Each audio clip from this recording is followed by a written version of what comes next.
पाच नियम व मार्गात येण्याचे कारण याविषयी सुरू आहे व मला सुद्धा या चर्चा बैठकीमध्ये अनुभवातून 2 शब्द बोलण्याचा मला एक योग मिळालेला आहे।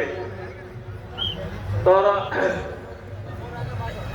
पहा, ज्याची खावी पोळी त्याची वाजवावी ताडी या अनुषंगाने या पृथ्वी तलावावर या महात्म्याचा महान त्यागी बाबा जुंदेवजी यांचा जन्म झाला।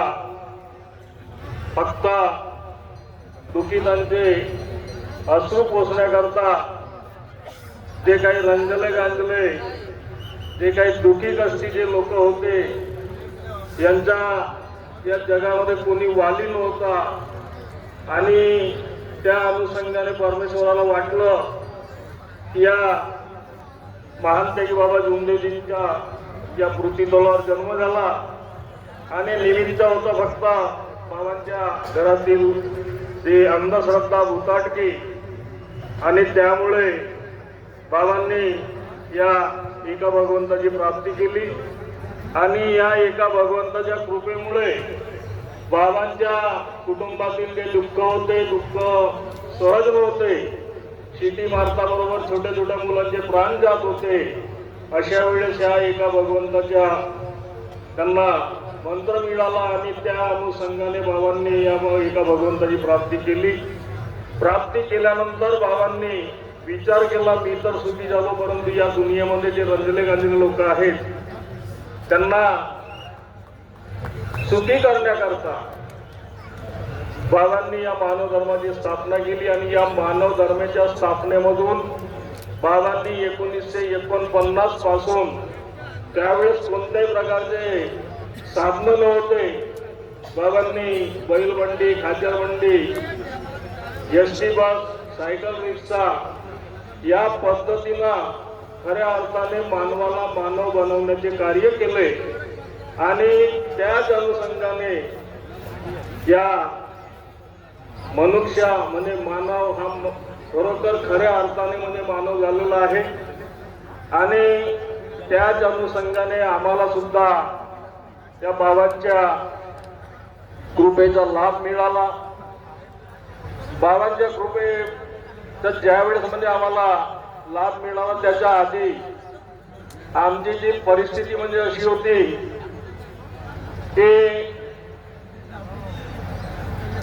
म्हणजे आता कसं आहे की या मार्गाचा जो मेन उद्देश आहे, आपण किती वर्ष झाले, किती मोठी प्रगती केली, परंतु आपल्याला मार्गात येण्याचा जो पहिला दिवस आहे त्याची आठवण ठेवूनच आपल्याला कार्य करणं गरजेचं आहे। मार्गात आलो त्यावेळेस म्हणजे परिस्थिती एवढी हालाकीची होती की आमच्या गावचे जे म्हणजे तुमसरचे जे उद्योगपती होते श्रीराम दुर्गा प्रसाद, हे गोरगरीब लोकांना म्हणजे शिक्षणाकरता 5 रुपये देत होते। त्या गोरगरीब लोकांमध्ये माझा त्या लिस्ट मध्ये माझा नाव होता व 5 रुपये महिना मला मिळत होता। सकाळी उठून आम्ही ब्रेड वगैरे विकत होतो, दुकानामध्ये नोकर राहत होतो आणि परिस्थिती एवढी हालाकीची, कुटुंब मोठा होता, वडील म्हणजे लहानपणी स्वर्गवासी झाले आणि त्या अनुषंगाने काय झालं की त्यावेळेस म्हणजे जी अंधश्रद्धा होती आमची, ती आई होती, आम्हाला मोलमजुरी करून आम्हाला आमचं पालन पोषण करत होती, परंतु तीच म्हणजे 6 महिन्यापर्यंत ती खाट्यावर झोपून होती आणि त्यावेळेस या बाबाच्या मार्गाची आम्हाला माहिती मिळाली।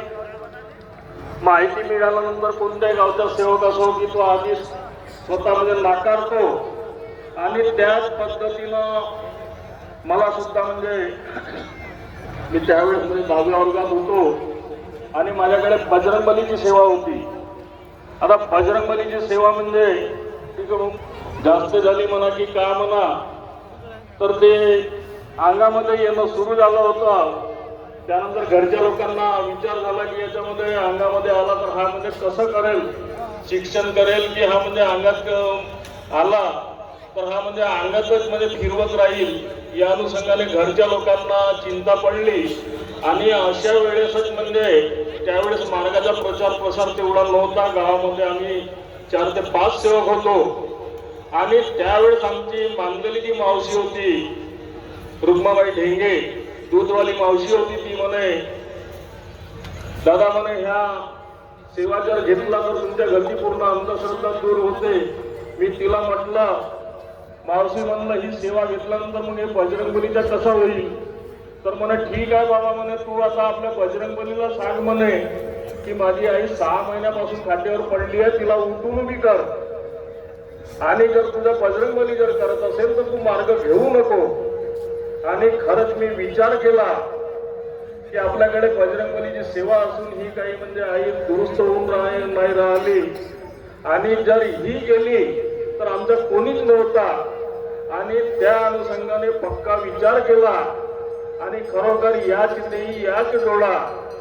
ज्यावेळेस मी 1982 मध्ये मार्ग घेतला, माझ्यापेक्षा मोठा भाऊ होता, त्याला पण म्हणजे जे काही जाणत्या माणसांनी म्हणजे लावून दिलं होतं, तो घरी राहायला नाही पाहिजे होता आणि तो घरी नव्हता, त्यामुळे मीच सेवा घेतली. आणि खऱ्या अर्थाने खरोखर तेव्हापासूनच आमची सुरुवात झाली. ज्यावेळेस आमच्यावर म्हणजे जे संकट होते ते संकट म्हणजे कसं आहे की कुणी नातेवाईकांनी साथ नाही दिलं, परंतु महान त्यागी बाबा जुमदेवजींनी ज्या पद्धतीनं आम्ही 3ऱ्या वर्गामध्ये असताना जे थोरांची ओळख म्हणून पुस्तक होती त्याच्यामध्ये लिहिलं होतं की गोर गरिबाचे कैवारी दादाबाई नवरोजी. परंतु मी त्यावेळेस म्हणजे आपल्या डोळ्यांनी स्वतः पाहिलं की गोर गरिबाचे कैवारी महान त्यागी बाबा जुमदेवजी. आणि खरोखर आम्ही 1982 मध्ये या मार्गामध्ये आलो आणि ज्या पद्धतीने आपण सायंकाळच्या प्रार्थनेमध्ये म्हणतो की गृहस्थी वर आणण्याकरता खरोखर या दैवी शक्तीचा जो गुण आहे, ही दैवी शक्ती कधीच म्हणजे कोणालाही म्हणजे डोळ्याला दिसत नाही, परंतु त्या दैवी शक्तीचे गुण दिसते. आणि त्या अनुषंगाने आमची हळूहळू टप्पेवारीला म्हणजे स्टेप बाय स्टेप प्रगती झाली. कुटुंब मोठा होता, बहिणींचं लग्न झालं, भावाचं लग्न झालं, माझं सुद्धा लग्न झालं. त्या भगवंताला माहित होता. मी त्यावेळेस म्हणजे 1995 मी माझ्या गावामध्ये कंपनीमध्ये होतो, पण आपण खऱ्या अर्थाने जर चर्चा बैठकीला आणि भागवत कार्याला जर महत्व दिलं तर भगवंत आपली गोष्ट जाणतो आणि त्याला सेवकाची फिकर राहते. आणि त्या अनुषंगाने माझी चालू कंपनी होती 95 मध्ये. त्यावेळेस भगवंताला माहित होतं की ही कंपनी बंद होणार आहे आणि माझा सेवक खाली राहील. त्या भगवंतानी मला 1995 वर्धा या ठिकाणी स्टील कंपनीमध्ये पाठवलं. मी बाबाच्या निवासस्थानी दर्शनाला गेलो, बाबाला सांगितलं, बाबा म्हटलं मला या वर्धा ठिकाणी स्टील कंपनीमध्ये जॉब मिळाला. अगा म्हणे तू म्हणे जायला पाहिजे म्हणे. बाबांनी स्वतः म्हटलं आणि मी इकडे जॉईन झालो आणि 6 महिन्यानंतर माझी कंपनी बंद झाली. त्या भगवंताला माहित होता की ही कंपनी बंद होणार आहे आणि मला चालू याच्यामध्ये मला रोजगार मिळाला. मी 2024 मध्ये रिटायरमेंट झालो आणि सर्व काही भगवंताच्या कृपेनं. ज्या पद्धतीनं आपण म्हणतो की या मार्गामध्ये तत्वशब्द नियमाला खऱ्या अर्थाने खूपच म्हणजे पाळण्याची गरज आहे आणि त्या अनुषंगाने जर आपण तत्वशब्द नियमाचे पालन केलं तर आपली प्रगती होते. आणि त्यामुळे आजच्या या प्रसंगी म्हणजे संचालक कर्त्यांनी